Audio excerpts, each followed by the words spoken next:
ಬಲೂಚಿಸ್ತಾನದಲ್ಲಿ ಪಾಕಿಸ್ತಾನದ ರಾಷ್ಟ್ರಧ್ವಜಕ್ಕೆ ಕಿಕ್ಔಟ್. ರಾಷ್ಟ್ರಧ್ವಜವನ್ನು ಅಲ್ಲಿ ಆಚೆ ಹಾಕಿದ್ದಾರೆ. ಬಲೂಚಿಗಳ ಮನೆಗಳ ಮೇಲೂ ಈಗ ಬಲೂಚಿಸ್ತಾನದ ಧ್ವಜ ಹಾರಾಟ ಆಗ್ತಾ ಇದೆ.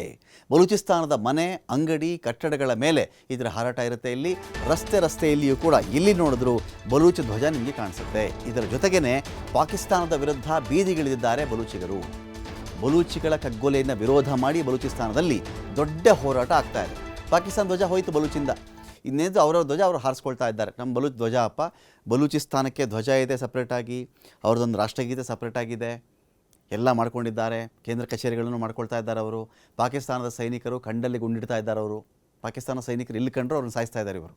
ಇದರ ನಡುವೆ ನಮಗೊಂದು ಐಡೆಂಟಿಟಿ ಕೊಡಿ ಅಂತ ಕೂಡ ಕೇಳ್ಕೊಳ್ತಾ ಇದ್ದಾರೆ. ಪಾಕ್ ಪತನ, ರಿಪಬ್ಲಿಕ್ ಆಫ್ ಬಲೂಚಿಸ್ತಾನ್ ಉದಯ. ಬಲೂಚ್ ವಿಮೋಚನೆ ನಾಯಕ ಮಿರ್ಯಾರ್ ಬಲೂಚ್ ಇದನ್ನು ಘೋಷಣೆ ಮಾಡಿರೋದು ಏಷ್ಯಾ ಖಂಡ ಮಾತ್ರವಲ್ಲದೆ ಇಡೀ ಜಗತ್ತಿನಲ್ಲಿಯೇ ಸಂಚಲನ ಸೃಷ್ಟಿ ಮಾಡ್ತಾ ಇದೆ. ಈತೊಬ್ಬ ಸಾಮಾಜಿಕ ಹೋರಾಟಗಾರ, ಬರಹಗಾರ, ವಕೀಲ ಕೂಡ ಹೌದು. ಯಾರು? ಮಿರ್ಯಾರ್ ಬಲೂಚ್ ಅಂಥೇಳಿ. ಮಿರ್ಯಾರ್ ಬಲೂಚ್ ಒಬ್ಬ ಸಾಮಾಜಿಕ ಹೋರಾಟಗಾರ, ಒಬ್ಬ ವಕೀಲ, ದೊಡ್ಡ ಹೋರಾಟಗಾರ. ಬಹಳ ವರ್ಷಗಳಿಂದ ಹೋರಾಟ ಮಾಡ್ತಿರೋದು ಈ ವ್ಯಕ್ತಿ.